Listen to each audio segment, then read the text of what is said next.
আসসালামু আলাইকুম। Hello guys, সবাই কেমন আছেন? আশা করি ভালো আছেন। দেখেন আমরা বিদেশে যাওয়ার জন্য এখানে আইসা ট্রেনিং দিতেছি।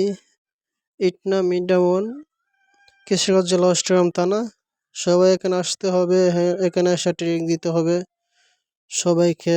ট্রেনিং তো দিবেনই। তো ট্রেনিং এর মধ্যে অনেক কিছু বোঝায়, অনেক কিছু আমাদেরকে দেখায়। একটা পর্দা আছে, পর্দার মধ্যে দেখায়। তো আমাদের সরকার মহোদয় অনেক ভালো করেছে এটা বের করে। সবাই সহজ হয়েছে। ২ টা পরীক্ষা নিবে সবাইকে। আর অনেক ভালো লাগছে সবাই একসাথে। আমার মনে হচ্ছে আমি স্কুলে পড়তাছি, কলেজে পড়তাছি আমার মনে হচ্ছে। এরকমভাবে পরীক্ষা দিতেছি। আর এখানে স্যারেরা অনেক ভালো, অনেক সবাইকে শুভেচ্ছা, অভিনন্দন।